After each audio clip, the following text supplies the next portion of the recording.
Remaining inward, we'll listen to these words from Affirmations for Self-Healing by Swami Kriyananda. And this week is on service. Service is ennobling. It is a way of offering our human littleness into the great reality that is God. Service should not be given with the thought that one is serving people merely. It should be given with an inward consciousness to the Lord who resides in all creatures. When we serve others in this spirit, we find our own spirits becoming freed from egotism. Peace then fills us in the realization that there isn't anyone with whom we need compete. What joy to think that we belong to God. We'll now practice the affirmation together. So we start loud and then we get quieter each time.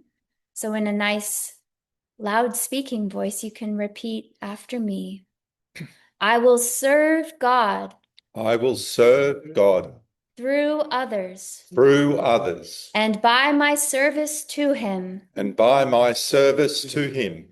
Release the hold. Release the hold The ego has on me. the ego has on me. I am free in God. I am free in God. In God, I am free. In God, I am free.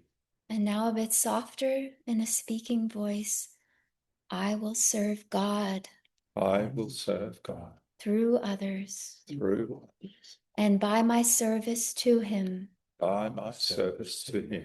Release the hold. Release the hold The ego has on me. the ego has on me.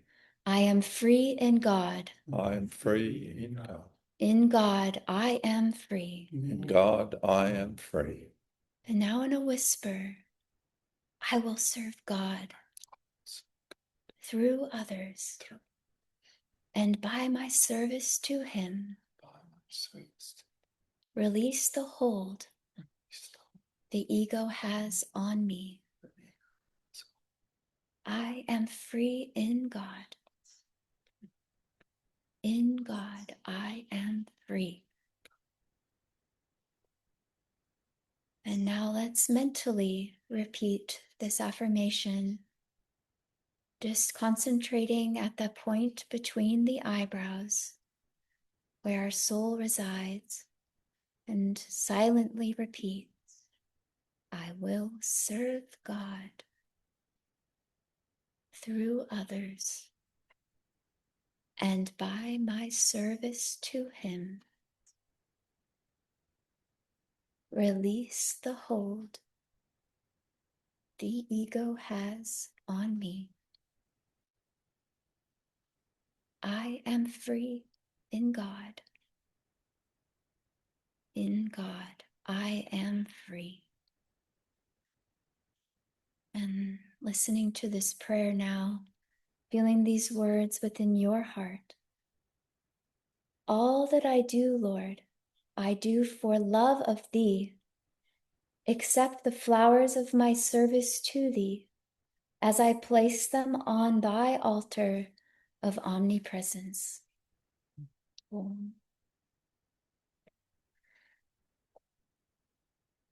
Thank you for everyone's wonderful participation in that. And now we do, it's a weekly reading from Rays of the One Light, commentaries on the Bible and the Bhagavad Gita. And this week is 19, yes, The Secret of Right Action. You checking? I just double check, but yeah. We bookmarked it, but yeah. Okay. Truth is one and eternal. Realize oneness with it in your deathless self within. The following commentary is based on the teachings of Paramhansa Yogananda. One of the most famous stories in the Gospels is that of Martha and Mary. Jesus, visiting the home of Martha, was teaching while her sister Mary sat at his feet, absorbing his divine love and wisdom. Martha, meanwhile, busied herself with serving her guests and was upset with Mary for not helping her. Lord, she cried, doesn't it matter to you that my sister has left me to do all this serving alone? Please ask her to help me. Martha, Martha, Jesus answered, thou art careful and troubled about many things. But one thing is needful, and Mary hath chosen that good part, which shall not be taken away from her. This story is classic, for Martha's complaint is very understandable and not on the surface of it spiritually wrong. Jesus may well have told Mary to get up and help her. We don't really know that he didn't, considerate as he always was of others' needs. But the teaching here doesn't concern the obvious dilemmas of devotees, to work for God or to spend all one's time in prayer. It concerns rather the attitude of the mind. Jesus didn't tell Martha, Martha, you are doing too much. He told her rather, you are letting your work affect your inner peace. That was the contrast. Not work versus contemplation, but restless preoccupation versus peaceful absorption under all circumstances. As it says in the Bhagavad Gita, the second chapter, actions performed under the influence of desire are greatly inferior to those which are guided by wisdom. Happiness eludes people when they act from self-interest. Seek shelter, therefore, in the equanimity of wisdom. Thus, through Holy Scripture, God has spoken to mankind. Oh, oh, Oh.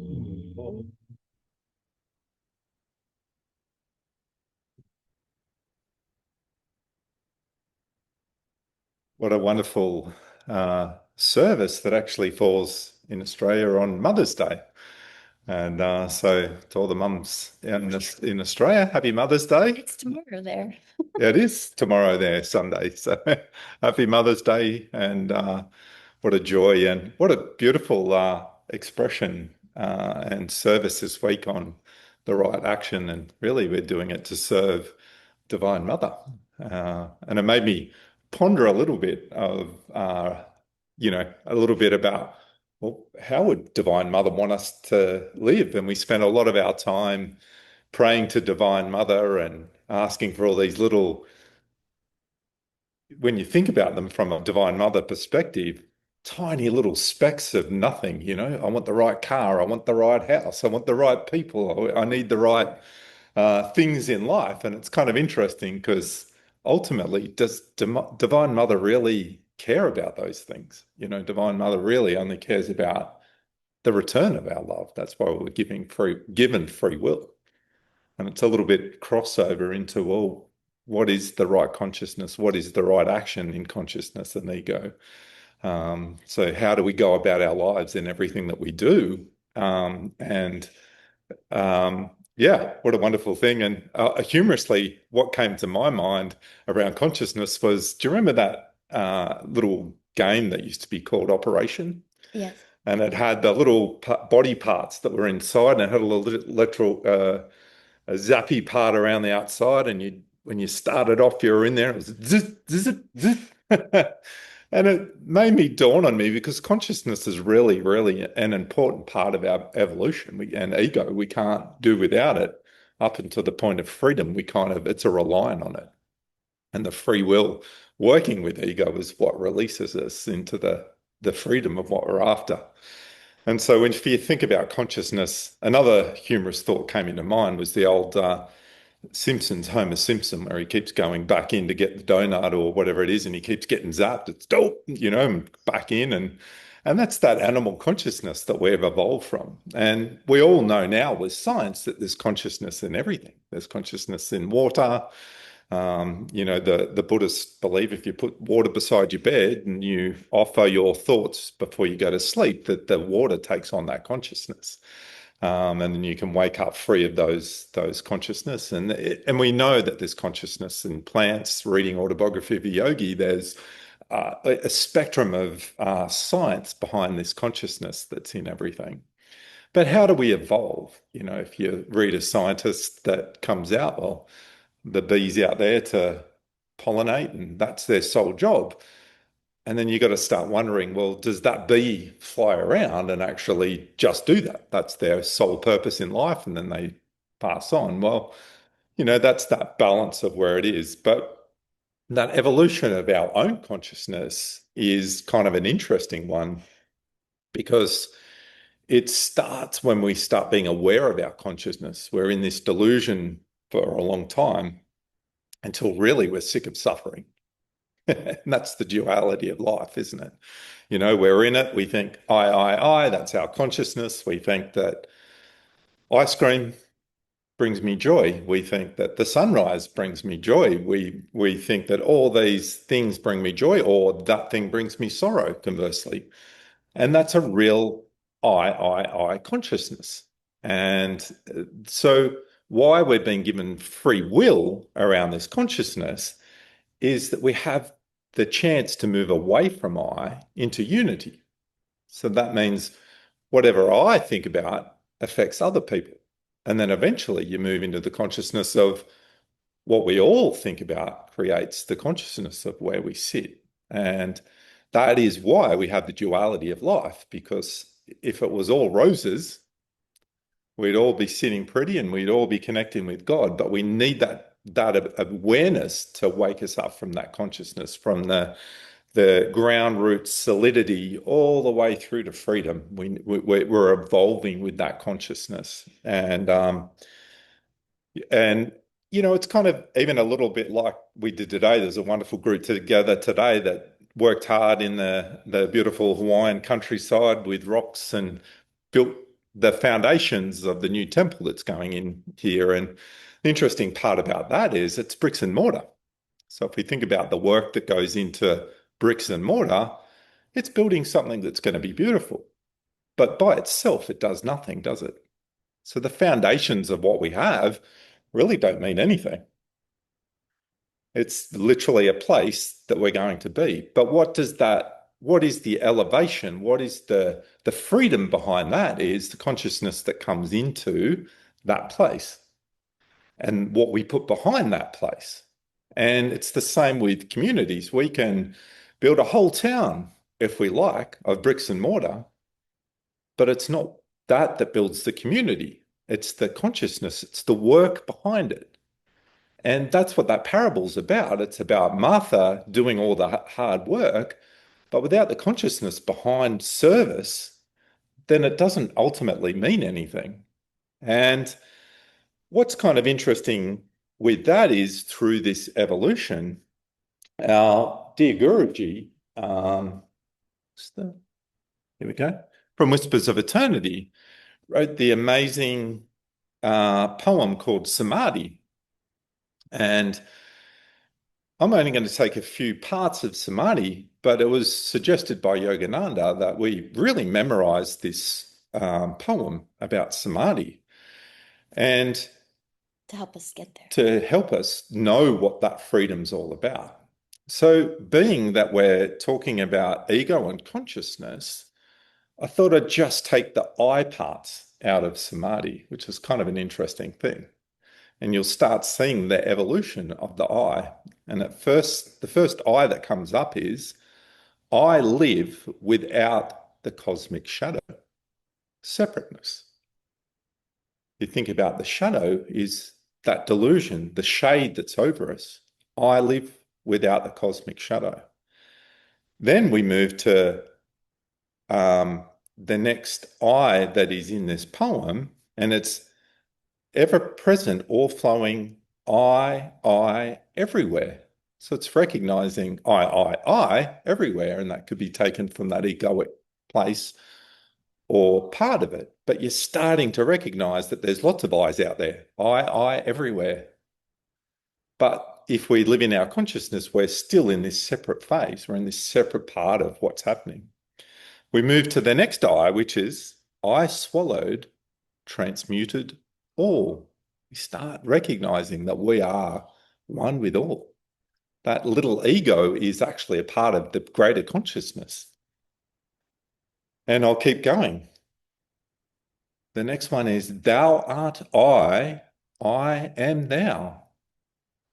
Again, it's moving into the consciousness of I and thou are one. Thou and I am thou. And that is, I believe I've captured all the I's in here. Oh, then the last one, second last, the last three lines, eternity and I, one united ray, a tiny bubble of laughter. I am become the sea of mirth itself. So it's such an amazing journey of the ego when you read this poem and subtly take out that level of consciousness. And, what does that mean? What is the right consciousness? And that right consciousness is putting the energy behind it and recognizing that all that we do is a part of the greater scheme of things, but it's the consciousness that we put in, not doing it for the I, not taking it away from the I, and it's working. And again, it was a beautiful example this morning. We had a group of extremely varied talent in this, but again, everyone shuffled until we worked out this beautiful balance of working. And then the minute we did that, everything started to flow nicely and we sort of started to achieving. And that is that living in the right moment of what's happening. It's taking away the I and working out what's happening for the greater good, and then ultimately recognizing that the I in everyone is united. And so ultimately, the right attitude is remember God first in all things. And it's kind of simply put, but sort of sums it up. I'll say that again. Remember God first in all things that we do. Hmm. Thank you, Nara. One of the stories that comes to my mind when we think about service and our attitude of service is this really sweet story where Yogananda was helping a devotee understand this concept from deep within themselves. And this devotee was busy. They were doing kitchen cleanup, preparation. They were chasing after Yogananda, cleaning little things that came up as he served the ashram. And this was at Mount Washington, I believe. And then this woman said that she wanted to have more time to meditate. And he said, okay. And then he gave her more to do in the kitchen. And he gave her more time to be cleaning up after people and other devotees. And she just couldn't believe it. And she said, Master, I want to have more time to meditate. And he said, okay, good. And then he gave her more to do in the kitchen and elsewhere. And she started to contemplate, why? Why did Master do this? What is happening? Like what is this all about? And that's the important moment, right? When the devotee understands that there's a lesson and that they need to absorb that lesson. And so she thought about it, and it occurred to her of this story, this exact story of Martha and Mary, and the point that Jesus was making. It's your attitude, dear, not the what you are doing, it's the how you're doing it. And is it with love? Is it with devotion? Is it with the presence of God? Or is it just that restlessness?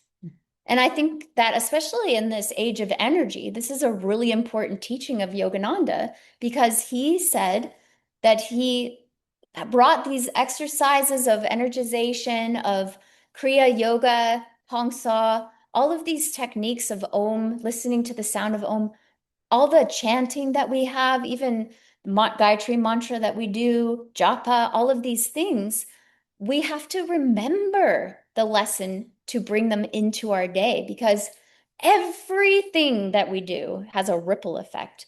And one of the things that Swamiji said in the beginning of the Ananda Yoga book was every movement, do it with the grace of God. And I thought that was so beautiful. And there are these women that sometimes I would teach chair yoga to. And, that it doesn't movement can be in any way, right? It's even in the breath we take, it's in the butterflies, it's in the way the doggies come and wag their tails, and they're so completely in the moment, full of joy, and the butterfly is full of upliftment and beauty, and it's completely present.